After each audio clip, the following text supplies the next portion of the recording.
Bacaan Kitab Suci Injil, Renungan dan Doa. Rabu, tanggal 6 Maret tahun 2024.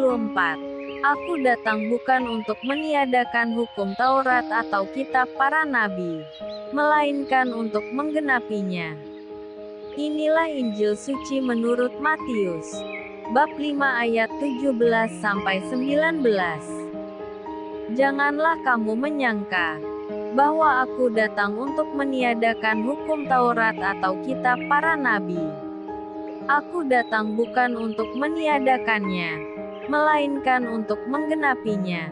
Karena aku berkata kepadamu, sesungguhnya selama belum lenyap langit dan bumi ini, satu iota atau satu titik pun tidak akan ditiadakan dari hukum Taurat, sebelum semuanya terjadi.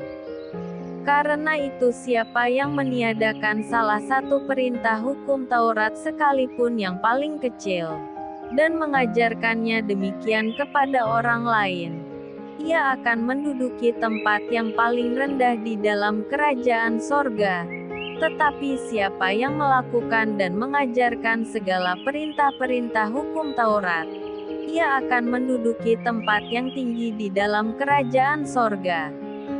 Demikianlah sabda Tuhan. Shalom. Aku datang bukan untuk meniadakan hukum Taurat atau kitab para nabi, melainkan untuk menggenapinya.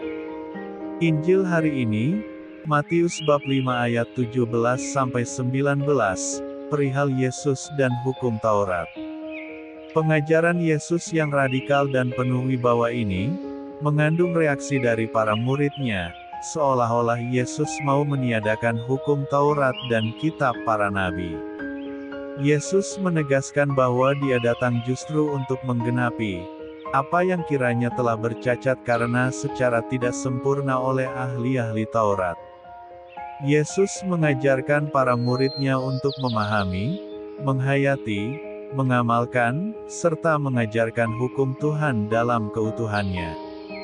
Kita tidak boleh menikmati sabdanya hanya pada hal-hal yang menarik atau yang sekiranya sesuai dengan keadaan kita, misalnya karena sabda itu menghibur kita.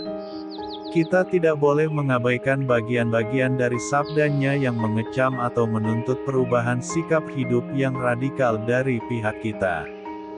Janganlah kita membawa prinsip suka tidak suka, ketika kita mengecap sabda Allah.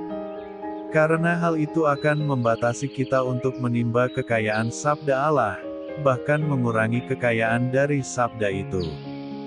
Yesus menegaskan bahwa Ia datang bukan untuk menghancurkan namun untuk menggenapi Taurat. Yesus tidak ingin berhenti pada peraturan dan huruf-huruf yang ada di dalam Taurat itu. Yesus ingin menyelaraskan dan mewujudkannya secara nyata. Dalam mewujudkannya, Yesus dihadapkan pada kenyataan yang tidak mudah akibat banyak benturan dengan orang-orang Yahudi. Yesus menggenapi hukum Taurat dengan hukum kasih, hukum yang memerdekakan manusia dari segala hal-hal yang membelenggu. Menghayati dan mengamalkan cinta kasih, merupakan bentuk nyata dari ambil bagian dari hidup dan misi Yesus, yang datang justru untuk menyempurnakan Taurat dan kitab para nabi. Di zaman kita dewasa ini ada banyak peraturan dan hukum yang beredar. Dasarnya tetaplah sama, yakni demi keselamatan manusia dan menegaskan cinta kasih. Inilah yang seharusnya menjadi kriteria kita dalam menerapkan hukum. Apakah kita sudah termasuk orang yang bergerak di jalur itu? Sekarang dan mulai saat ini, tugas kita adalah menggenapi hukum kasih dalam kehidupan harian kita. Marilah berdoa. Ya Tuhan, ajarilah aku untuk sungguh-sungguh mendengarkan sabda-Mu, agar aku dikuatkan karena penghiburannya dan tidak menyerah, apabila harus menghadapi pilihan-pilihan hidup yang sulit, sebagaimana yang dituntut oleh sabda itu. Amin. Tuhan Yesus memberkati. RHPE Channel.